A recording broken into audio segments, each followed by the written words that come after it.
A very good morning to all of you. Welcome you all once again in NCERT tutorial.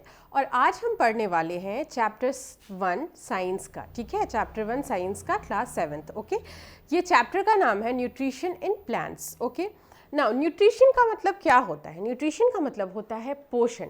अब plants में, हमारे जो plants हैं उनमें न्यूट्रिशन जो होता है, न्यूट्रिशन होता है, जो उनको पोषण मिलता है वो कैसे मिलता है, ठीक है, इसके बारे में हम लोग जानेंगे. तो let's start with the chapter. हम लोग चैप्टर को स्टार्ट करते हैं. Okay, in class 6 you have already read that food is essential for all living organism. हम लोगों ने 6 में पढ़ा है कि फूड जो है सो सारे लिविंग ऑर्गेनिज्म के लिए जो है ज़रूरी होता है. You also learn that carbohydrate, protein, fats, vitamins, minerals are component of food. These components of food are called nutrients and are necessary for our body. This one is very important. ठीक है, सबसे पहले ये जानिए कि nutrients किसको कहते हैं. ये जो कंपोनेंट्स होता है ना, यानी कंपोनेंट ऑफ फूड, यानी कि क्या, जो हम लोग फूड खाते हैं उससे हम लोगों को क्या क्या मिलता है, क्यों हम लोग फूड खाते हैं. देखिए, हमारी जो बॉडी है उसको रन आउट करने के लिए, उसको बिल्डअप करने के लिए, जैसे छोटा बच्चा है, बात को एकदम इनिशियली से समझिए, जैसे छोटा बच्चा है तो उसको क्यों बोलते हैं कि हर 2 घंटे पे दाल का पानी पिलाइए या कुछ अच्छा जो है सो न्यूट्रिशनल फूड खिलाइए ताकि वो अच्छे से ग्रो कर सके. ठीक है, छोटा बच्चा बहुत तेज़ी से बड़ा होता है. ठीक है, अच्छा, तो खाना खाने से ही वो क्यों बड़ा होगा?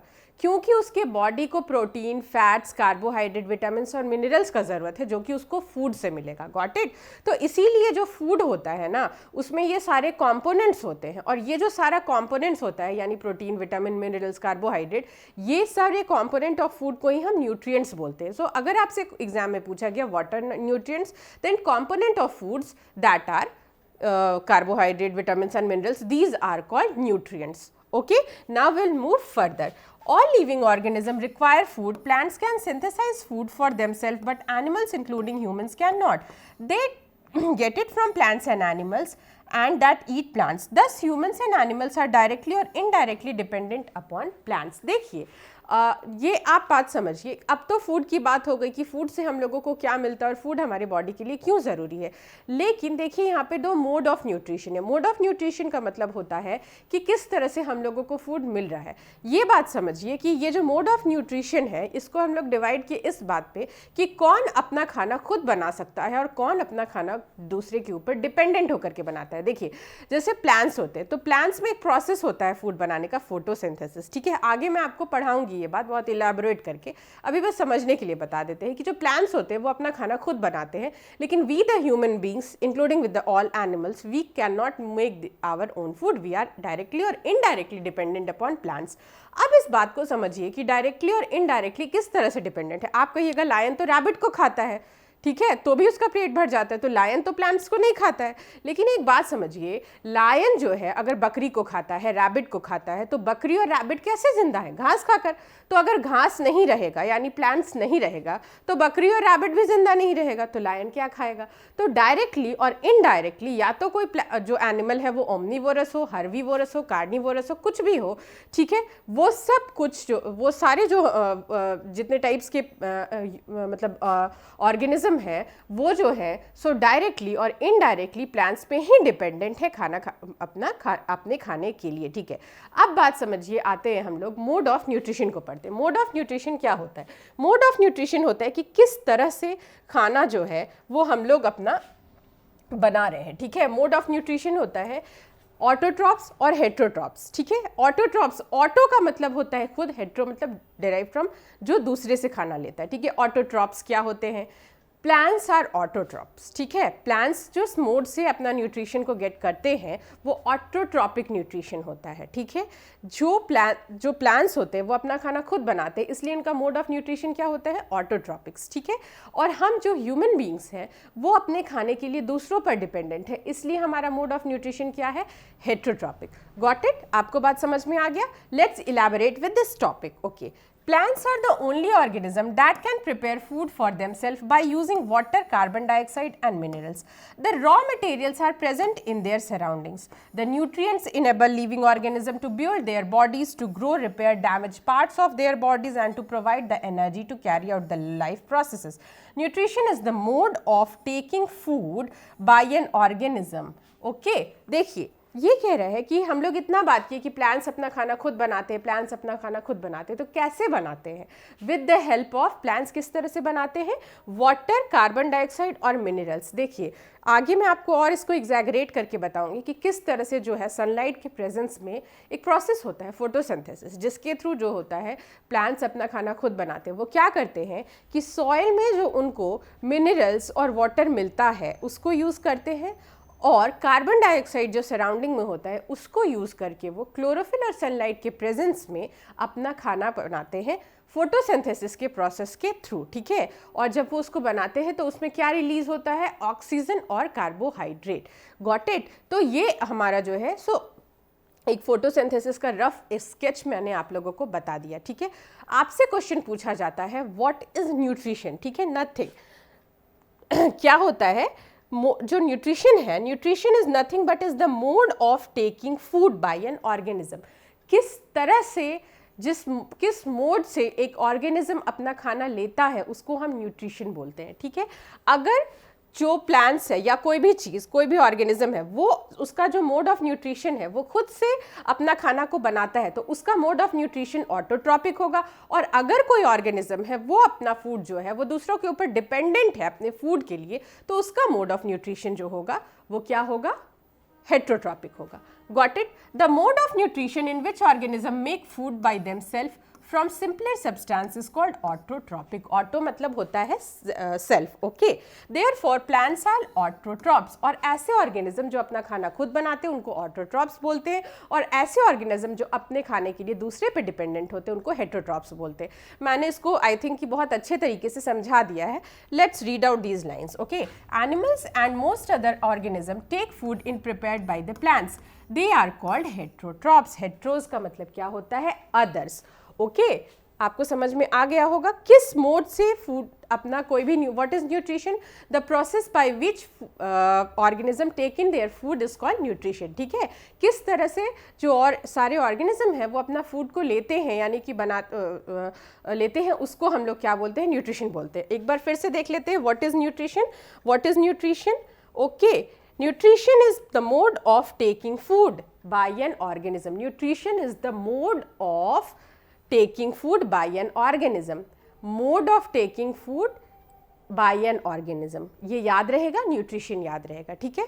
Nutrition is a mode of taking food by an organism, यानी कि किस तरह से। What are the two types of nutrition?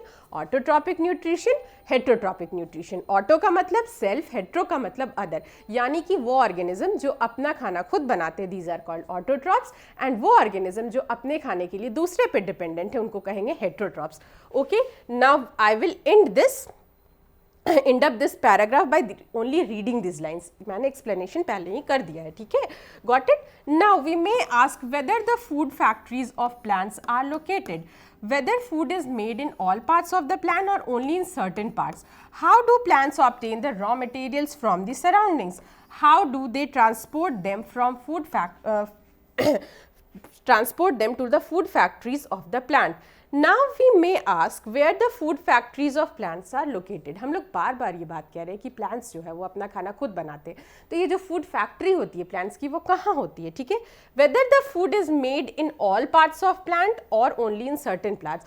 और क्या किसी सर्टेन पार्ट में, मतलब किसी भी प्लांट के किसी सर्टेन पार्ट में खाना बनता है, वो खाना अपना बनाते हैं, या पूरा जो स्टेम्स है, रूट्स है, लीव्स है, फ्रूट्स है, सब अपना खाना बनाने में लगे होते हैं? नहीं, ऐसा बिल्कुल नहीं होता है, ठीक है। Now how do plants obtain the raw materials from the surrounding. और किस तरह से जो है प्लांट्स जो होते हैं वो रॉ मटेरियल को लेते हैं सराउंडिंग से। How do they transport them to the food factories of the plants, okay. How do they transport them to the food factories of the plants. देखिए सबसे पहले हम लोग देखते हैं कि जो फूड फैक्ट्रीज की बात की जा रही है कि कहाँ पे जो है खाना बनता है, जो प्लांट्स होते हैं उनका, ये सारा जो क्वेश्चन है कि कहाँ खाना बनता है, ठीक है, कैसे सराउंडिंग से रॉ मटेरियल्स को जो है एब्जॉर्व करता है प्लांट्स, ये सारा क्वेश्चन का आंसर आपको इस टॉपिक में photosynthesis, food making process in plants, okay. अब हम लोग पढ़ेंगे फोटोसिंथेसिस के बारे में। फोटोसिंथेसिस क्या होता है? Food making process in plants. Plants में जो फूड मेकिंग प्रोसेस होता है, ये हम तब से पढ़ रहे हैं कि प्लांट्स अपना खाना खुद बनाते हैं, ठीक है, इसीलिए उनको ऑटोट्रॉप्स बोला जाता है। तो आखिर प्लांट्स अपना खाना किस तरह से खुद बनाते हैं? तो by the process of photosynthesis, ठीक है। फोटोसिंथेसिस क्या होता है? Food making process in plants. Plants में जो फूड मेकिंग प्रोसेस होता है उसको हम फोटोसिंथेसिस बोलते हैं, ठीक है। अच्छा, एक बात समझिए कि ये बोल रहे हैं कि प्लांट्स अपना खाना खुद बनाते हैं, तो क्या प्लांट्स का हर जो लीव्स, रूट्स, स्टेम्स, ये सब जो होते हैं वो सब अपना खाना बनाते हैं अलग अलग, या कोई एक सर्टेन पोर्शन होता है प्लांट में जो कि अपना खाना खुद बनाता है? तो देखिए इसका आंसर है लीव्स, ठीक है। Leaves are called food factories of plants. It is very very very important, और इस बात को याद रखेंगे तो सब याद रहेगा, ठीक है। तो why leaves are called food factory क्यों कहा जाता है? क्योंकि यहीं पे पूरे प्लांट का सारा खाना जो है वो बनता है, ठीक है।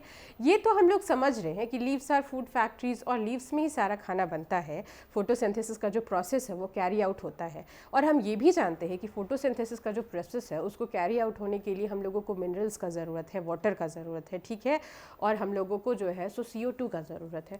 तो लीव्स तक ये मिनरल और वाटर कंटेंट पहुँचता कैसे है, ठीक है। तो ये हम थोड़ा सा एक डायग्राम से समझ लेते हैं। देखिए यहाँ पे मान लीजिए, जैसे देखिए मैंने एक डायग्राम बना के रखा हुआ है। ये जो है ये एक ट्री है, गॉट इट। यहाँ पे इसका लीव्स है और यहाँ नीचे जो है सॉइल जो है इसमें इसका रूट्स है। अच्छा, आप लोग जब 8 का क्रॉप प्रोडक्शन एंड मैनेजमेंट पढ़ेंगे ना, मतलब 8 में जाएंगे, उसमें ये चीज़ दिया हुआ है थोड़ा एग्जैगरेटेड वे में, लेकिन आप अभी भी पढ़ लीजिए। देखिए जो हमारा जो खेती जब होता है तो हम लोग सॉइल के नरिशमेंट पे इतना ध्यान क्यों देते हैं? सॉइल में मैन्योर्स और फर्टिलाइजर्स इतना क्यों डाला जाता है?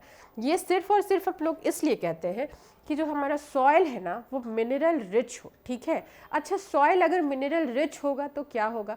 सॉइल अगर मिनरल रिच होगा तो जो प्लांट्स का रूट है ना वो मिनरल और वाटर को एब्जॉर्व करके जाइलम के थ्रू, जाइलम नॉट वेसल के through, xylem and phloem are 2 types of vessels, ठीक है, वो हम बाद में पढ़ेंगे। वेसल्स के थ्रू, प्लांट्स अपने वेसल्स के थ्रू जो है वो क्या करेगा? लीव्स को भेजेगा। तो जो लीव्स है उस तक मिनरल और जो हमारा वाटर कंटेंट है वो पहुंचेगा। लेकिन जो लीव्स तक पहुंच रहा है मिनरल और वाटर कंटेंट आपका, तो वो कैसे पहुंच रहा है? जब हमारे सॉइल के पास वो मिनरल्स है तभी तो ऐसा हो रहा है ना, तभी तो ऐसा हो रहा है। अगर नहीं होता तो क्या होता, ठीक है। तो ये बात है, इसीलिए जो हमारे जो फार्मर्स होते हैं वो सॉइल के फर्टिलाइजर्स को फर्टिलाइज करने में, उसकी फर्टिलिटी पे इतना ज़्यादा ध्यान देते हैं ताकि हमारा जो प्लांट्स है वो बहुत अच्छे तरीके से ग्रो करे। Got it now. अब हम लोग आगे पढ़ते हैं। Leaves are food factories of plants, therefore all the raw materials must reach the leaf. Water and minerals present in the soil are absorbed by the roots and transported to the leaves. Carbon dioxide from the air is taken in by the small openings, okay, is called stomata. Got it? By the small opening tiny pores present in the surface of the leaves. These pores are surrounded by guard cells. Such pores are called stomata. Okay तो roots के through क्या होता है कि mineral और water को तो absorb कर लेते हैं, और जो CO2 होता है हमारे इन्वायरमेंट में फैला हुआ रहता है, और वो CO2 कैसे जाता है? जो हमारा लीव्स होता है उसमें टाइनी पोर्स होता है जो कि गार्ड सेल से सराउंडेड रहता है। These tiny pores present in the leaves, that is called stomata. What is stomata and what is the role of stomata? इसको याद रखिए। Stomata is a tiny pores which are present on the leaves are called stomata. Stomata का role ये होता है कि ये stomata जो है वो सराउंडिंग से CO2 को एब्जॉर्व करके लीव्स को देता है ताकि लीव्स जो है फोटोसिंथेसिस के प्रोसेस को कैरी आउट कर सकें। Got it? Water and minerals are transported to the leaves by the vessels which run like pipe throughout the root, the stem, the branches and the leaves. यानी कि ये जो हमारा vessels होता है ना, ये पूरे प्लांट्स में जो होता है वो बिखरा हुआ होता है, और रूट्स जो होते हैं मिनरल्स और वाटर कंटेंट को लीव्स तक यही वेसल्स के थ्रू भेजते हैं। Vessels is nothing but a continuous passage. Got it? They form a continuous passage or path for the nutrients to reach the leaf. The continuous path or passage for the nutrients to reach the leaves are called vessels. Got it? This one is very important. This is the definition of vessel. Okay? They are called vessels. You will learn more about the transport of materials of plants in chapter 7. Vessels के बारे में, different types of vessels और vessels का क्या role होता है, इसके बारे में बहुत अच्छे तरीके से आप चैप्टर 7 में पढ़ने वाले हैं। Got it? ओके नाउ अब हम लोग आते हैं यहाँ पे। The leaves have green pigment called chlorophyll, जो लीव्स होते हैं उनमें जो होता है वो ग्रीन पिगमेंट होते हैं, उसको क्लोरोफिल बोलते हैं. What is chlorophyll? Okay, what is chlorophyll? The green pigments which are present in the leaves are called chlorophyll, and this is very very important. It helps leaves to capture the energy of sunlight. It helps the leaves to capture the energy of sunlight. ठीक है, photosynthesis का जो process होता है ना, वो sunlight के presence में इसलिए होता है क्योंकि लीव्स में जो क्लोरोफिल होता है वो उसको सनलाइट को कैप्चर करके उससे एनर्जी लेता है, ताकि फोटो मतलब जो पूरा आपका मिनरल्स है, जो वाटर्स है ना, जो वो सॉइल से लिया है, और जो CO2 है उसको स्टार्च में कन्वर्ट कर सके और ऑक्सीजन में कन्वर्ट कर सके. अब आपको बात समझ में आ रहा है? देखिए, फोटोसिंथेसिस जो होता है ये प्रोसेस में क्या होता है, CO2, मिनरल और वाटर, ये तीनों को यूज करके सनलाइट और क्लोरोफिल के प्रेजेंट में क्या रिलीज करता है, स्टार्च रिलीज करता है प्लांट्स, और स्टार्च बनाता है और क्या बनाता है, ऑक्सीजन देता है हम लोगों को. ये जो क्लोरोफिल होता है, इस क्लोरोफिल का ये काम है कि आसपास में जितना सनलाइट है ना उससे एनर्जी को ले, और उस एनर्जी से फोटोसिंथेसिस का जो पूरा प्रोसेस होता है वो capture the energy of sunlight. Okay, it helps to leaves to capture the energy of sunlight, ताकि फोटोसिंथेसिस का जो प्रोसेस है वो हो सके.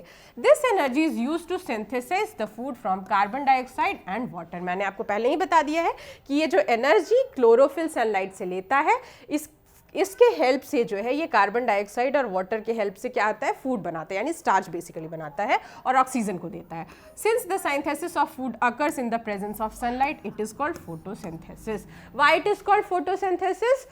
Okay, the preparation of food is done in the presence of sunlight. That is why this process is called photosynthesis. Okay, so we find that chlorophyll, sunlight, carbon dioxide and water are necessary to carry out the process of photosynthesis. Okay, इसीलिए अगर पूछा जाए question कि what are the components and what are the components which is essential for photosynthesis, तो आप क्या बोलिएगा, CO2, mineral, okay, water, sunlight, chlorophyll. Got it?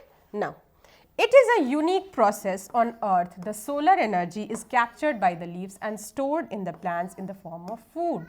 The sun is the ultimate source of energy for all living organism. ये थोड़ा सा tricky लग रहा होगा, ठीक है. देखिए, एक बार इमेजिन कीजिए कि अगर सनलाइट नहीं होगा तो क्या होगा. सनलाइट नहीं होगा तो प्लांट्स अपना खाना नहीं बनाने पाएंगे, प्लांट्स खाना नहीं बनाने पाएंगे, प्लांट्स मर जाएंगे. अच्छा ठीक है, प्लांट्स मर गए तो अब तो कोई जिंदा ही नहीं रहेगा ना. आज सृष्टि पे यानी कि सूर्य खत्म तो जीवन खत्म. Got it? तो ये आपको बात समझ में आ गई होगी. Okay, can you imagine the life on earth in the absence of photosynthesis? Absence of photosynthesis? No, not at all. ठीक है, फोटोसिंथेसिस नहीं होगा तो क्या होगा, प्लांट्स जो है उनके पास फूड नहीं रहेगा, प्लांट्स जो है सो मर जाएंगे. तो फिर क्या होगा? In the absence of photosynthesis there would not be any food. The survival of almost all living organisms directly or indirectly depends upon the food made by the plants, besides oxygen, which is essential for the survival of all human beings. अच्छा देखिए, एक और बात है कि photosynthesis से सिर्फ यही नहीं होता है कि प्लांट्स ही जिंदा रहेंगे और हमको फूड के लिए ज़रूरत होगा. ऑक्सीजन जो हम लोग इनहेल करते हैं ना, वो भी फोटोसिंथेसिस के प्रोसेस में ही रिलीज होता है. ठीक है, ये एक इक्वेशन है. This equation is very very important. ये तो आप समझ लीजिए ना कि रात को भी आपको कोई जगा के बोले तो ये इक्वेशन आपको याद होना चाहिए. 7 के बच्चों को रात के 2 बजे रात को भी उठा के बोले ना तो ये इक्वेशन एकदम दिमाग में बैठा लो. ये इक्वेशन याद रहेगा ना तो तुमको सब याद रहेगा. Got it? देखो यहाँ पे CO2 plus water, sunlight, chlorophyll, carbohydrate, oxygen. अब मेरी बात ध्यान से सुनो.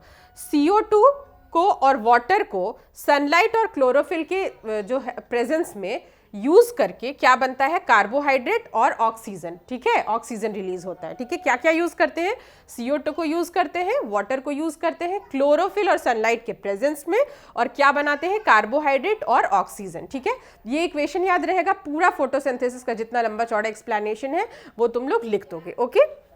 Okay, now, by all organism is produced during photosynthesis. In the absence of photosynthesis, life would be impossible on earth. During photosynthesis, chlorophyll containing cells of the leaves in the presence of sunlight use CO, carbon dioxide and water to synthesis carbohydrate. The process can be represented in an equation. ये जो पूरा process है ये मैंने आपको explain कर लिया है और photosynthesis नहीं. Why it is said that if photosynthesis will not happen then there will be no living organism? इसलिए क्योंकि plants तो जिंदा नहीं रहेंगे, क्योंकि plants के पास food नहीं रहेगा तो plants मर जाएंगे, लेकिन photosynthesis नहीं होगा तो हमारे पास ऑक्सीजन भी नहीं होगा. Got it? इसलिए प्लांट्स बहुत ज़्यादा हेल्पफुल है. ठीक है, ओके. नाउ देखो ये इक्वेशन आप लोग याद कर लीजिएगा, बहुत इंपॉर्टेंट है. और ये पिक्चर जो है, ये जो पिक्चर है ये डायग्राम है जो कि फोटोसिंथेसिस को रिप्रेजेंट कर रहा है. अगर कभी एग्जाम में पूछा जाए एक्सप्लेन फोटोसिंथेसिस और वो थोड़ा ज़्यादा मार्क्स का क्वेश्चन हो तो प्लीज़ आप लोग इक्वेशन भी लिखिएगा और इसको भी लिखिएगा, ये डायग्राम भी बना दीजिएगा. देखिए यहाँ पे एक पौधा है, इसका लीव्स है, ये CO2 को ले रहा है, सनलाइट को ले रहा है. ठीक है, इसमें ग्रीन पिगमेंट्स है. ओके, लीव्स में जो ग्रीन पिगमेंट्स होते हैं उनको क्लोरोफिल बोला जाता है. और ये जो क्लोरोफिल है लीफ का वो क्या कर रहा है? ऑक्सीजन को रिलीज कर रहा है. ओके, और कार्बोहाइड्रेट यानी स्टार्च को बना रहा है. और यहाँ रूट से जो है वाटर और मिनरल्स को ऊपर वेसल्स के थ्रू भेज रहा है लीव्स में. Got it? During the process oxygen is released. The presence of starch in the leaves indicate the occurrence of photosynthesis. अच्छा, कैसे जानेंगे कि फोटोसिंथेसिस हुआ है? स्टार्च रहेगा यानी कार्बोहाइड्रेट रहेगा तो हाँ फोटोसिंथेसिस हुआ है, नहीं रहेगा तो नहीं हुआ है. Okay, starch is also a carbohydrate. Starch जो है वो कार्बोहाइड्रेट होता है, is also a carbohydrate. Now activity 1.1 देखते हैं कि ये क्या है. ओके, नाउ देखो यहाँ पे बूझो जो है कुछ सोच रहा है. Boojho has observe some plants with deep red, violet and brown leaves. He want to know whether these leaves also carry out photosynthesis. Okay, कुछ लीव्स जो होते हैं वो ग्रीन, रेड और दूसरे कलर्स के दिखते हैं, लेकिन इसलिए ऐसा होता है क्योंकि उनमें भी ग्रीन पिगमेंट होता है, क्लोरोफिल होता है, लेकिन वो रेड कलर का जो पिगमेंट होता है वो बहुत ज़्यादा होता है, इसलिए वो हम लोगों को उस कलर के दिखते हैं. Got it? नाउ अब हम लोग देखते हैं activity 1.1. Take 2 potted plants of the same kind. Keep one in dark for 72 hours and other in sunlight. देखो 2 potted plants को ले लो, एक को अंधेरे में रखो और एक को सनलाइट में रखो. ठीक है, उसके बाद परफॉर्म क्या करो? आयोडीन टेस्ट करो. आयोडीन टेस्ट परफॉर्म करते हैं तो क्या करते हैं? आयोडीन सॉल्यूशन को डालते हैं. ठीक है, perform iodine test with the leaves of both the plants as you did in class 6. Okay, record your results. उसके बाद आप अपना रिजल्ट रिकॉर्ड कीजिए. Now leave the pot which was earlier kept in dark in the sunlight for 3-4 days and perform the iodine test again on the leaves. Record your observation in your notebook. The leaves other than green also have chlorophyll. The large amount of red, brown and other pigments mask the green color. Photosynthesis take place in leaves also.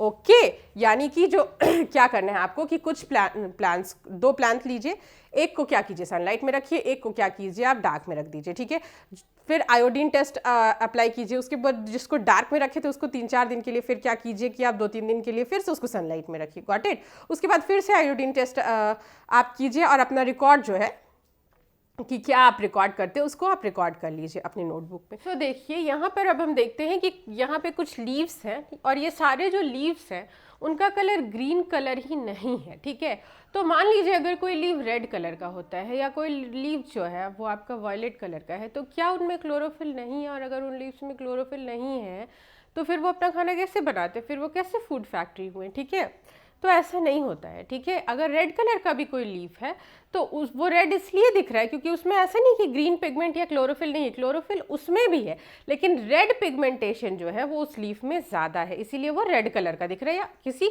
Other colour का दिख रहा है. देखिए अब आगे बात हो रही है एल्गी के. ठीक है, एल्गी जो है एक माइक्रो ऑर्गेनिज्म होता है और ये ग्रीन कलर का होता है. कभी कभी आप देखिएगा जैसे पॉन्ड हो गया, लैक हो गया, ये सब जो स्टैग्नेंट जहाँ का पानी बहता नहीं है, रिवर का बात ही हो रहा है, रिवर में बहता पानी होता है. ठीक है, समुद्र में बहता पानी होता है, स्टैग्नेंट वाटर की मैं बात कर रही हूँ. तो ग्रीन कलर का ना वहाँ पे आप देखिएगा कि जो ग्रीन कलर है ना, ग्रीन कलर का पूरा जो ऐसे एल्गी होता है वो ग्रीन कलर का बिल्कुल स्प्रेड आउट रहेगा, कुछ ग्रीन टाइप का मटेरियल, तो वो जो होता है वो एल्गी होता है. अच्छा, एल्गी का ग्रीन कलर क्यों होता है? क्योंकि एल्गी में भी क्लोरोफिल होता है और ये जो एल्गी होता है अगर उसमें क्लोरोफिल होता है तो मतलब कि जो एल्गी है वो भी अपना खाना जो है सो वो खुद ही बनाता है. यस, एल्गी भी अपना खाना खुद ही बनाता है. ठीक है, इस पैराग्राफ में बस इतनी सी बात थी. अब हम लोग आगे देखते हैं कि देखिए भाई हम बात कर रहे हैं फोटोसिंथेसिस का. ठीक है, फोटोसिंथेसिस में क्या यूज़ कर रहे हैं हम लोग? CO2 यूज़ कर रहे हैं, वाटर यूज़ कर रहे हैं, मिनरल यूज़ कर रहे हैं। मिल क्या रहा है? कार्बोहाइड्रेट और ऑक्सीजन। तो क्या सिर्फ कार्बोहाइड्रेट ही मिल रहा है? तो सिर्फ कार्बोहाइड्रेट ही प्लांट्स को ज़रूरत है? प्रोटीन्स कहाँ गया? विटामिन्स कहाँ गया? तो ये सब कुछ कैसे सिंथेसाइज होता है, ठीक है? तो इसके बारे में हम लोग पढ़ते हैं। Now synthesis of plants food other than carbohydrates. You have just learned that plant synthesizes carbohydrates through the process of photosynthesis. Okay, now अब हम लोग पढ़ते हैं अदर मटेरियल्स के बारे में कि ये जो हमारा अदर मटेरियल्स है, जैसे कि विटामिन्स यानी कि अदर मटेरियल यानी कि कंपोनेंट ऑफ फूड ही का बात किया जा रहा है, जैसे कि आपका हो गया विटामिन्स, प्रोटीन्स, ये सब कुछ किस तरह से मिलता है, ठीक है? Carbohydrates are made up of carbon, hydrogen and oxygen. These are used to synthesis other components of food such as proteins and fats. देखिए जो कार्बोहाइड्रेट होता है वो ये बहुत इंपॉर्टेंट है। Carbohydrates are made up of which 3 things, क्या ठीक है? और what are the combination of carbohydrate, ये आपसे पूछा जा सकता है, ठीक है? तो कार्बोहाइड्रेट में जो आपका कार्बन, हाइड्रोजन और ऑक्सीजन होता है ना, ये आपका प्रोटीन और फैट्स जो होता है उसको सिंथेसिस करने में मदद करता है। But proteins are nitrogenous substance which contain nitrogen. From where do plants obtain nitrogen? ये बहुत इंपॉर्टेंट क्वेश्चन है, पूछा जा सकता है आपसे, कि डायरेक्टली पूछा जा सकता है। This one is very important. From where do plants obtain nitrogen, ठीक है? प्लांट्स जो होते हैं वो नाइट्रोजन कहाँ से ऑब्टेन करते हैं, ठीक है? तो प्लांट्स जो होते हैं वो नाइट्रोजन जो होता है वो इन्वायरमेंट में आप देखिए 78% ऑफ नाइट्रोजनस गैस ही होता है, लेकिन डायरेक्टली गैसियस फॉर्म को प्लांट्स यूज़ नहीं कर सकते हैं, ठीक है? तो हमारे सॉइल में कुछ माइक्रो ऑर्गेनिज्म, कुछ ऐसे बैक्टीरिया होते हैं जिनको कि हम नाइट्रोजन फिक्सर के नाम से जानते हैं। जैसे राइजोबियम बैक्टीरिया जो होता है वो लेग्यूमिनस प्लांट्स में पाया जाता है, और वो क्या करता है कि वो जो गैसियस फॉर्म में हमारा सराउंडिंग में पूरा जो नाइट्रोजन गैस है उसको यूजेबल फॉर्म में, प्लांट्स के यूजेबल फॉर्म में ट्रांसफॉर्म करता है, और वो सॉइल में आता है, सॉइल में उसको फिक्स इट अप करता है, और सॉइल के थ्रू वो क्या होता है, वेसल्स के थ्रू होते हुए वो लीव्स तक जाता है। तो यही बात है, इसको हम लोग एक बार पढ़ लेते हैं। Recall the nitrogen is present in एब्यूडेंस in gaseous form in air, however plants can not absorb nitrogen in this form. Soil has certain bacteria that convert gaseous nitrogen into a usable form and release it into the soil. These are absorbed by the plants along with the water. Also, you might have seen farmers adding fertilizers rich in nitrogen to the soil. This one is very important. Why farmers added the fertilizers which are rich in nitrogen so much? ठीक है, क्यों जो farmers होते हैं वो nitrogen वाले fertilisers को बहुत ज़्यादा सॉइल में बार बार डालते हैं? क्योंकि बार बार जो प्लांट्स होते हैं वो नाइट्रोजन को यूज़ करते हैं, तो इसकी वजह से जो नाइट्रोजन है वो जो सॉइल है हमारा वो नाइट्रोजन से डिप्राइव्ड हो जाता है। सो फिर उसको नाइट्रोजन है तो उसको रिप्लेस करने के लिए फिर से उसमें नाइट्रोजन, सॉइल में नाइट्रोजन का कमी ना हो, इसके लिए जो हमारे फार्मर्स होते हैं वो सॉइल में जो होता है वो ऐसा फर्टिलाइजर्स डालते हैं जो कि नाइट्रोजन में rich ho. Got it? In this way the plants fulfill their requirement of nitrogen along with the other constituents. Plants can then synthesize proteins and vitamins, और इस तरह से प्रोटीन्स और विटामिन्स को भी प्रिपेयर कर लेते हैं plants. Got it? I think I am clear with my words और आपको सब कुछ समझ में आ गया होगा। अब अदर देन ऑटोट्रॉपिक और हेटेरोट्रॉपिक मोड ऑफ न्यूट्रिशन हम कुछ और भी मोड्स ऑफ न्यूट्रिशन प्लांट्स का पढ़ लेते हैं। वो क्या है? There are some plants which do not have chlorophyll, they can not synthesis food, how do they survive and from where they do derive nutrition. देखिए कुछ ऐसे भी प्लांट्स होते हैं जो कि अपना खाना कुछ खुद नहीं बना सकते। Like humans and animals, such plants depend on food produced by the plants. इसका ना ये जो आप समझेंगे ना, इसके लिए मैं बहुत मज़ेदार कहानी बताती हूँ आप लोगों को। एक ग्रुप नहीं होता है कुछ बच्चों का, जैसे मान लीजिए कि कुछ बच्चे होते हैं जो कि खुद अपना पैसा कमाने लगते हैं 12th के बाद या ग्रेजुएशन किए तो छोटा मोटा नौकरी करें, ठीक है, और कुछ लोग होते हैं वो अपने पैसे से चिल आउट करते हैं, ठीक है, कोल्ड ड्रिंक्स वगैरह पीते हैं या कुछ भी चिल आउट करते हैं, और कुछ लड़के होते हैं जो कि अपने उन दोस्तों के ऊपर एज ए पैरासाइट रहते कि हाँ मेरा ये दोस्त तो मुझे पैसे दे ही देगा अपनी ऐश करने के लिए। तो ये जो है ना, ये इसी तरह का कुछ है, ये पैरासाइट प्लांट्स होते हैं जो कि जिनके पास तो क्लोरोफिल होता नहीं है, ये अपना खाना खुद नहीं बना सकते, इसीलिए होस्ट प्लांट पे डिपेंड करते हैं, ठीक है। तो होस्ट प्लांट क्या हो गया? ये जो मैंने बताया ना, ये कुछ लड़के जो अपना पैसा खुद कमा लेते हैं, पॉकेट मनी, ये हो गए हमारे होस्ट प्लांट्स। और ये जो बच्चे उन पे डिपेंडेंट होते हैं, चिल आउट करने के लिए कि मेरे कोल्ड ड्रिंक्स और ये चिप्स वगैरह के पैसे जो है सो मेरा ये जो फलाना फ्रेंड है या दिस है डैट है दे देगा, तो ये होते हैं पैरासाइट्स, ठीक है। तो पैरासाइट प्लांट्स जो होता है उनके पास क्लोरोफिल नहीं होते हैं, वो अपना खाना खुद नहीं बना सकते हैं। वो क्या करते हैं, वो चिपक जाते हैं होस्ट प्लांट पे, यानी ऐसे प्लांट पे जो कि अपना खाना खुद बना सकते हैं। तो जो खाना अपना खुद बनाते हैं, जो अपना खाना बना करके दूसरे को भी फीड अप कराते हैं, जिनके ऊपर पैरासाइट प्लांट्स होते हैं उनको होस्ट प्लांट बोलते हैं, और जो चिपके रहते हैं दूसरे प्लांट्स पे उनको हम पैरासाइट प्लांट्स बोलते हैं। Let's read the chapter. Okay, they use the heterotrophic mode of nutrition. Look at figure 1.5. मैं आपको दिखाऊंगी. Do you use yellow wiry branch structure twining around the stems and branches of the tree? This is a plant called Cascata amarbale. It does not have chlorophyll. It takes ready-made food from the plants on which it is climbing. The plant on which it climbs is called host. Since it derives the host it deprives the host of valuable nutrition. एक बात बताइए, अगर एक आदमी कमाए और 10 आदमी को खिलाए तो क्या होगा? उसके पास तो पैसे की कमी हो जाएगी। और अगर हर एक इंसान कमाए तो किसी के पास पैसे की कमी नहीं होगी, ठीक है। ये सिंपल सा बात है। देख लीजिए यहाँ पे, ये आप देख रहे हैं कि एक ये अमरबेल है, येलो कलर का आपको दिख रहा होगा। ये जो है सो क्लाइंबर्स है, और ये जो ट्री है ना, इसके ऊपर ये जो है पूरा लटका हुआ, चिपका हुआ है, ठीक है। तो ये जो येलो कलर का क्लाइंबर्स है ना, इसको अमरबेल बोलते हैं, और ये हो गया आपका पैरासाइट प्लांट। और ये जो ट्री है जो कि इसको अपने ऊपर चिपका के रखा हुआ है, ये होस्ट प्लांट हो गया। तो ये बताइए कि होस्ट प्लांट को तो अपने लिए भी खाना बनाना है और अपने पैरासाइट प्लांट के लिए भी खाना बनाना है, इसीलिए ये जो होस्ट प्लांट होते हैं ये डिप्राइव्ड हो जाते हैं, मतलब जो न्यूट्रिएंट्स होता है उससे, ठीक है। Got it. Cuscuta is called parasite. Cuscuta, अमरबेल को कैस्केटा भी बोलते हैं, that is a parasite. Are we the other animals also a kind of parasites? You should think about it and discuss with your teacher. क्या हम लोग भी क्या है पैरासाइट्स हैं, ये हम लोगों को डिस्कस कर लेना है। आप लोग डिस्कस कर लीजिएगा। We will move further. Okay, have you seen or heard of plants that can eat animals? There are few plants on which they trap insects and digest them. Is it not amazing? Such plants may be green or of some other color. Look at the plant in figure 1.6. The pitcher-like or jug-like structure is modified part or a leaf. The apex of the leaf forms a lid which can open and close the mouth of the pitcher.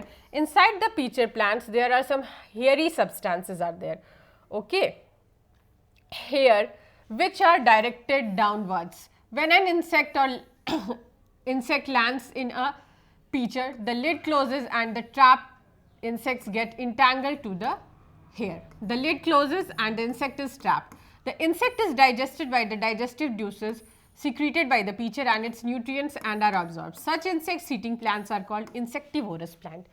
अब आप लोग ये सारा लंबा चौड़ा जो मैंने पढ़ा उस पर ध्यान मत दीजिए, मैं जो बोल रही हूँ उसको सुनिए। इंसेक्टिवोरस प्लांट, याद कीजिए लाइफ ऑफ पाई कौन कौन देखा था? देखे थे मूवी का जब एंडिंग होता है तो जो पाई होता है हमारा बोर्ड से एक आइलैंड पे लैंड करता है, ठीक है। और रात में क्या होता है कि वो पेड़ के ऊपर चढ़ के सोता है, और वो क्या देखता है कि वहाँ के जो पेड़ थे वो जो थे वो इंसेक्टिवोरस प्लांट्स थे, क्योंकि वो ह्यूमंस को या एनिमल्स को या अदर प्लांट्स को खा जाते थे, ठीक है। तो ऐसे जो प्लांट्स होते हैं जो कि अदर ऑर्गेनिज्म को खाते हैं, निगल जाते हैं, इनको इंसेक्टिवोरस प्लांट बोलते हैं। ये भी एक टाइप का मोड ऑफ न्यूट्रिशन है, ठीक है। नाउ पीचर प्लांट के बारे में बताया गया। पीचर प्लांट जो होता है ऐसे ही होता है। ये पीचर जो होता है ये जग लाइक का स्ट्रक्चर है, ठीक है, जग लाइक का स्ट्रक्चर है, और इसके एपेक्स में देखिए ये लिड है, ठीक है। कोई अगर इंसेक्ट वगैरह इसके अंदर आया तो इसका डाउनवर्ड्स की तरफ इस तरह से हेयर होता है और इंटैंगल हो जाता है वो उसमें, यानी उलझ जाता है। कोई भी इंसेक्ट्स वगैरह या कोई छोटे जानवर भी आया तो उसमें इंटैंगल हो जाएगा, उलझ जाएगा, और उसके बाद इसका जो माउथ है वो बंद हो जाएगा। जैसे ही उलझा कि इसका जो जग लाइक स्ट्रक्चर है ऊपर में बंद हो जाएगा, वो बाहर कैसे जाएगा? बस उसको निगल लिया, उसको खा लिया, मतलब वो उसके पास जितना एनर्जी था उसको ये पीचर प्लांट अपने अंदर ले लिया, ठीक है। और इस तरह से इसका भरण पोषण चलता है, ये अपने आप को जीवित रखता है। Got it? Now is it possible that such plant do not get all the required nutrients from the soil which they grow? ठीक है, तो क्या ऐसा होता है कि ये भी तो सॉइल में ही उगते हैं, तो ये ऐसा क्यों करते हैं कि दूसरे इंसेक्ट्स वगैरह को खाते हैं? तो नहीं, ये इनकी प्रवृत्ति ही होती है। कुछ प्लांट्स इंसेक्टिवोरस टाइप के होते हैं और कुछ एल्गी जो होते हैं वो अपना खाना, ये जो है सो ये भगवान का बनाया हुआ है, ठीक है। तो ये आप लोग खोजिएगा इस बात को कि क्या इनको सॉइल से जो है सो प्रॉपर न्यूट्रिएंट्स नहीं मिलता है, तब वो ऐसा ऐसा होता है, ठीक है। सैप्रोट्रॉप्स के बारे में हम पढ़ते हैं। Okay now saprotrophs, you might have seen packets of mushroom sold on vegetable shop. आप लोगों ने मशरूम देखा है? मशरूम कैसे उगाया जाता है उसके बारे में कुछ पता है आप लोगों को? पता है कुछ एक मशरूम होता है, एक तो मशरूम इस तरह का होता है, देखिएगा इस तरह से होता है और ऐसे होता है, इस तरह का मशरूम। मुझे ये मशरूम ज़्यादा खाने में अच्छा लगता है, ठीक है। एक अम्ब्रेला टाइप का होता है, इस तरह से, इस तरह से। कुछ लकड़ी का पेटी वगैरह होता है ना, उसको आप बहुत दिन तक छोड़ दीजिए, रेनी सीजन्स में आप देखिएगा कि उसके ऊपर मशरूम उग जाएगा ठीक है, उसको आप खा सकते हैं अगर वो पॉइजनस नहीं हुआ तो। ये आपको डिफ्रेंशिएट करने का पता होना चाहिए। तो सैप्रोट्रॉप्स जो होते हैं वो एक्चुअली में क्या होता है कि जो मॉइस्चर प्लेस होते हैं ना उसमें उग जाता है, ठीक है। देखिए आगे पढ़ते हैं। You may have also seen fluffy umbrella like patches growing in moist soils on routing would during the rainy season. Let us find out what type of nutrients they need to survive and from where they get them. Okay? तो ये जो mushroom होते हैं इनको किस तरह का nutrients चाहिए होता है सर्वाइव करने के लिए, और ये कहाँ से इस तरह का जो न्यूट्रिएंट्स होता है ये इनको मिलता है। देखिए ये मशरूम का कुछ जो है सो फिगर दिया हुआ है। ओके नाउ यहाँ पे देखिए, take a piece of bread and moisture it with water. Leave it in a moist warm place for 3 or 2 days until fluffy patches appear on them. ठीक है, what is the color of these patches? Observe the patches under the microscope or magnifying glass. Write down your observation in the notebook. You will see cotton like threads spread on the piece of bread. एक bread लीजिए और उसको क्या कीजिए ना, छोड़ दीजिए। White colour का भुआ जो कहते हैं ना कि भुआ लग गया है, थोड़ा सा मॉइस्चर होगा तो गर्मी के दिन में बाहर रखिएगा तो वो सूख जाएगा बिल्कुल, ठीक है, बिल्कुल कड़ा हो जाएगा। लेकिन थोड़ा सा अगर मॉइस्चर है, मतलब रेनी सीजन है या फिर जो हवा है उसमें नमी है ना, तो उसमें भुआ लग जाएगा। Got it? जो उसको बोलते हैं कि वाइट एकदम मखमली टाइप का होता है वो ऊपर में पूरा स्प्रेड आउट कर जाएगा। Got it? देखिए एक और बात देखिएगा कि अगर आप कोई कपड़ा खोले, ठीक है, अधिकतर मेरी छोटी सी बच्ची है, मैं उसका टी शर्ट्स वगैरह में, कुछ टी शर्ट्स में तो लग गए हैं, ऐसा बर्बाद भी हो गया है, तो उसमें अगर कुछ दाल चावल गिर गया उसको छोड़ दिए कि हाँ 2-3 दिन के बाद हम धोएंगे। ओके तो ब्लैक जो होता है ना उसमें जब आप उसको धोइएगा भी तो ब्लैक फंगी टाइप का, ब्लैक फंगस उसको बोलते हैं, वो मतलब जो होता है वो ग्रो कर जाता है, ठीक है। तो these all these are examples of saprotrophs. Okay, these organisms are called fungi. Okay, they have a different mode of nutrition. They absorb the nutrients from the bread. This mode of nutrition in which organisms take in the nutrition from the dead and decaying matter is called saprotropic nutrition. ठीक है, जो dead और decaying चीज़ होती है उससे जो nutrients लिया जाता है, जो चीज़ें न्यूट्रिएंट्स लेती हैं उनको हम सैप्रोट्रॉप बोलते हैं, और इस मोड ऑफ न्यूट्रिशन को हम सैप्रोट्रॉपिक न्यूट्रिशन बोलते हैं। Okay, organism that take nutrition from dead and decaying matter is called saprotrophic nutrition. The mode of nutrition in which the organism take nutrients from dead and decaying organism. ठीक है, dead and decaying organism से जो nutrients को लिया जाता है, intake किया जाता है, ऐसे ऑर्गेनिज्म को हम सैप्रोट्रॉप्स बोलते हैं। उसका एग्जाम्पल फंगी होगा। Got it? और ऐसे मोड ऑफ न्यूट्रिशन को सैप्रोट्रॉपिक न्यूट्रिशन बोला जाता है। I think I am clear, और आप लोगों को ये बात बहुत अच्छे से समझ में आ गई होगी। Fungi also grow on pickles, leather, clothes and other articles that are left in hot and humid weather for a long time. During the rainy season, they spoil many things. Ask your parents about the meaning of fungi in your house. The fungal spores are generally present in the air. Okay, when they land on the things, okay, they grow. Okay, they grow. When they land on wet and warm things, they germinate and grow. Now you can figure out how we can protect our things from getting spoiled. Okay. Now देखिए क्या होता है कि fungus वगैरह जो होता है ये हवा में होते ही हैं, लेकिन जब इस तरह का कोई सामान खुले में आपको मिलता है तो उसके ऊपर लैंड कर जाते हैं और जर्मिनेट कर जाते हैं, तो वो हम लोगों को दिखता है। ठीक है, now some organism live together and share both shelter and nutrients. This relationship is called symbiosis relationship. For example, certain fungi live inside the roots of the plants. The plant provide nutrients to the fungus and in return the fungus provide them water and certain nutrients. देखिए एक type of nutrition क्या होता है, symbiosis relationship.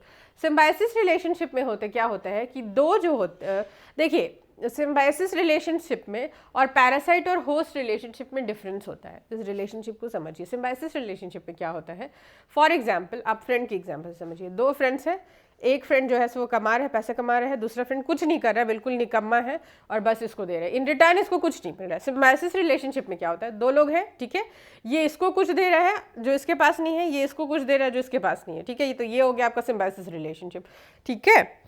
देखो, what is symbiosis relationship?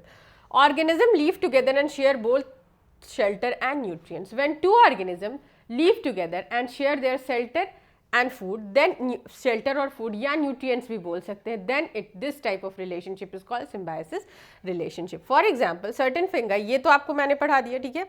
इस आगे पढ़ते हैं। In organism called lichens, a chlorophyll containing partner which is an alga and a fungus leave together, ठीक है।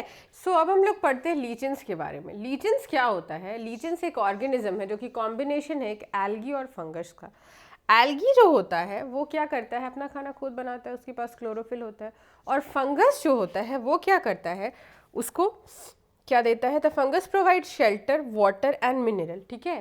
फंगस जो होता है वो एल्गी को मिनरल, वाटर और शेल्टर देता है, और एल्गी जो है उसके बदले में क्लोरोफिल, क्योंकि उसके पास होता है तो वो फूड प्रिपेयर करके फंगस को देता है। तो इस तरह से जो लीचेंस होते हैं वो कॉम्बिनेशन होते हैं एल्गी और फंगस के, ठीक है। तो ये एक सिम्बायोटिक रिलेशनशिप का एग्जाम्पल है। सिम्बायोटिक रिलेशनशिप का एक और एग्जाम्पल आपको देखने को मिलेगा नेक्स्ट ही आपके पैरा में।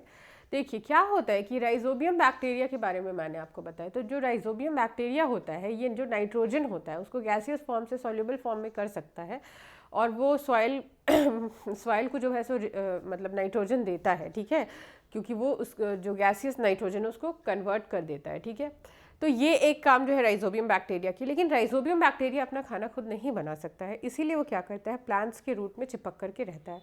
तो इस तरह से जो बैक्टीरिया होता है वो प्लांट्स को जो चाहिए वो देता है, और प्लांट्स जो होते हैं वो मतलब फूड जो बनाते हैं उसको उससे वो न्यूट्रिएंट्स लेता है। तो वो जो बैक्टीरिया होता है वो, और ये जो प्लांट्स हो गए, ये यहाँ पे भी ये जो रिलेशनशिप है ये एक सिम्बायोटिक रिलेशनशिप है। आपको बात समझ में आ गई होगी कि सिम्बायोटिक रिलेशनशिप किसे कहते हैं। नाउ नेक्स्ट हम लोग पैराग्राफ को पढ़ते हैं। How nutrients are replenished in the soil, मतलब किस तरह से जो न्यूट्रिएंट्स है। अब देखो बार बार मैं बात कर रही हूँ कि प्लांट्स ग्रो करने के लिए क्या करते हैं कि सॉइल से जो है सो मिनरल्स को लेते हैं। तो बार बार हम सॉइल से मिनरल को ले रहे हैं, तो सॉइल में मिनरल कहाँ से आएगा।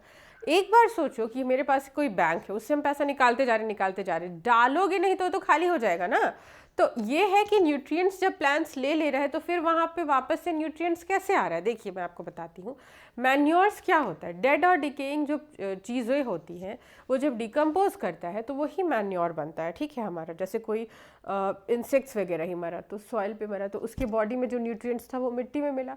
जो तुम्हारा पतझड़ के समय में पत्ता ही नीचे गिरा तो पत्ता के अंदर जो न्यूट्रिएंट्स था वो क्या हुआ, सॉइल में ही मिला। तो इस तरह से रिप्लेसमेंट होता रहता है, ठीक है। न्यूट्रिएंट्स जो है वो फिर से ऐड ऑन होता रहता है सॉइल में। और ऊपर से फर्टिलाइजर्स भी जो हमारे फार्मर्स है वो डालते हैं, लेकिन एक्सेसिव यूज़ ऑफ फर्टिलाइजर्स जो होता है वो वाटर पॉल्यूशन को भी कॉज करता है और लैंड को इनफर्टाइल भी करता है। तो ज़्यादा ज़रूरी है कि मैन्योर ही जो होता है वो सॉइल को जो होता है ना मतलब बहुत फर्टाइल बनाता है, इसीलिए हम लोग काउडंक भी डालते हैं। Got it now?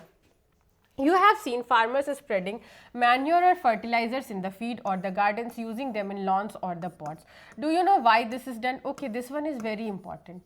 ये क्वेश्चन आपसे पूछा जा सकता है कि why farmers add fertilizers and manures to their field. Okay, and what if fertilizers and manures will not be added in the soil? Okay, या फिर आपसे पूछा जा सकता है क्वेश्चन ये कि how the nutrients are replenished in the soil. Okay ये भी डायरेक्ट क्वेश्चन पूछा जा सकता है।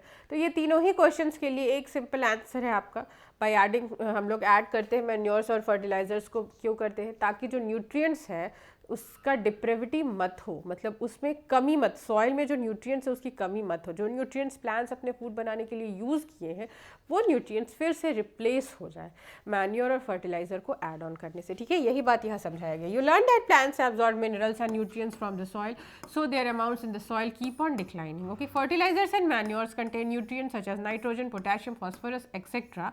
These nutrients need to be added from time to time, enrich the soil. We can grow plants and keep them them healthy if we can fulfill the nutrient requirement of the plants. Okay, जब हम लोग nutrient requirement, ये भी question पूछा जा सकता है, how will keep our plants healthy?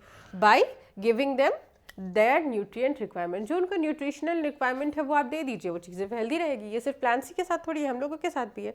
Got it? Usually crop plants absorb a lot of nitrogen and soil become deficient in nitrogen. Okay, इसीलिए क्रॉप रोटेशन में क्या करते हैं हम लोग, जैसे वीट का प्लांट लगाएं तो उसके बाद लेग्यूमिनस प्लांट लगाते हैं. ऐसा कहा जाता है कि वीट का जैसे लैंड ये लगाए तो आप क्रॉप को रोटेट कीजिए, एक क्रॉप के बाद आप एक लेग्यूमिनस प्लांट को लगा दीजिए. उससे क्या होगा कि नाइट्रोजन जो है ना, वो आपका जो मतलब डिप्रेविटी हुआ है नाइट्रोजन का, जो नाइट्रोजन का क्वांटिटी में डिक्लाइन हुआ है सॉइल में, जो नाइट्रोजन का क्वांटिटी, तो वो फिर से रिप्लेस हो जाएगा, फिर से जो सॉइल है आपका नाइट्रोजन रिच हो जाएगा. क्यों?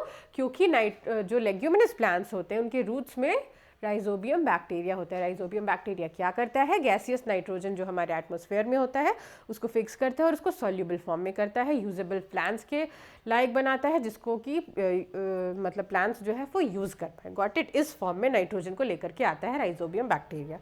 You learn that though nitrogen gas is available in plenty in air, plants cannot use them in the manner they can use carbon dioxide. They need nitrogen in a soluble form. The bacterium called rhizobium can take atmospheric nitrogen and converts it into a usable form. But rhizobium cannot make their own food, so it is often live in the roots of the gram, peas, moong, beans and other legumes and provide them with nitrogen. In result, the plants provide food and shelter to the bacteria. मैंने बताया था ना कि rhizobium bacteria क्या करता है, nitrogen को fix करता है सॉइल में, और जो रूट्स होते हैं जैसे कि ग्राम्स उसको शेल्टर देते हैं और फूड देते हैं, क्योंकि राइजोबियम बैक्टीरिया अपना खाना खुद नहीं बना सकता है. और इस तरह से राइजोबियम बैक्टीरिया और लेग्यूमिनस प्लांट्स के बीच में क्या रिलेशन हुआ, सिम्बायोटिक रिलेशनशिप हो गया. Got it? Thus have a symbiotic relationship. This association of great significance for the farmers. They can reduce the use of nitrogenous fertilizers where leguminous plants, okay, where leguminous plants are grown. Most of the pulses are obtained from the leguminous plants. Okay, in this chapter you learn that most of the plants are autotrophs, only a few plants are parasitics and saprophytics. Okay, अब तो आप लोगों को बहुत अच्छे से पता चल गया होगा कि लेग्यूमिनस प्लांट्स जो होते हैं वो किस तरह से नाइट्रोजन रिच करते हैं सॉइल को. ठीक है, ओके. नाउ अब इस चैप्टर में हम लोगों ने देखा कि जो मोस्ट ऑफ द प्लांट्स होते हैं वो ऑटोट्रॉप्स होते हैं, बस कुछ ही होते हैं जो कि सैप्रोफाइटिक होते हैं और पैरासाइटिक होते हैं. पैरासाइट याद आया, जो अपना खाना खुद नहीं बनाते हैं, उनके पास क्लोरोफिल नहीं होता है, वो होस्ट प्लांट पे डिपेंड करते हैं. Got it? होस्ट प्लांट किसको बोलते हैं? होस्ट प्लांट उसको बोलते हैं जिसके ऊपर की पैरासाइटिक प्लांट जो होता है डिपेंड अपॉन होता है. Got it? Now they derive nutrition from other organism. All organism are categorized as heterotrophs since they depend on the plants and other animals for food. Can we say that the insectivorous plants are partial heterotrophs? Insectivorous plants एक बार फिर से याद दिला देते हैं. Pitcher plants insectivorous plants होता है, उसके एपेक्स में क्या, एपेक्स यानी कि एकदम टॉप में क्या होता है कि ओपन माउथ टाइप का स्ट्रक्चर होता है, उसके अंदर इंसेक्ट आता है और उसके हेयर्स में इंटैंगल हो जाता है, फिर वो अपना मुंह बंद कर लेता है और वो उसको क्या कर लेता है, निगल लेता है. ठीक है, तो ये इंसेक्टिवोरस प्लांट्स है. ठीक है, इंसेक्टिवोरस प्लांट्स यानी न्यूट्रिएंट्स किससे ले रहा है, दूसरे ऑर्गेनिज्म से ले रहा है. इंसेक्ट तो दूसरा ही ऑर्गेनिज्म हुआ ना, तो क्या पार्शियली वो हेटेरोट्रॉप नहीं हुआ? तो वो यस, वो पार्शियली हेटेरोट्रॉप होता है. तो इस चैप्टर को का एंड हुआ. इस चैप्टर में हम लोग क्या क्या पढ़े, मोड ऑफ न्यूट्रिशन पढ़े, न्यूट्रिशन क्यों ज़रूरी है हमारे बॉडी के लिए, न्यूट्रिएंट्स किसे कहते हैं, ठीक है, क्या क्या मोड ऑफ न्यूट्रिशन होता है. उसके बाद फिर हम लोग जो है अपने सॉइल को फिर से न्यूट्रिएंट रिच कैसे करते हैं, जो फोटोसिंथेसिस होता है वो किस तरह से होता है, और ये सारे जो क्वेश्चंस हैं इसका आंसर आप देने में कैपेबल होने चाहिए इस चैप्टर को पढ़ने के बाद. चैप्टर को इस तरह से पढ़िए कि एक बार आप पढ़ लीजिए, समझ लीजिए, तो सारा चैप्टर जो है ना वो आपके दिमाग में बिल्कुल खुद ब खुद रिकॉल होने लगे. So that's all for today. We will meet in next chapter. Okay, till then good bye.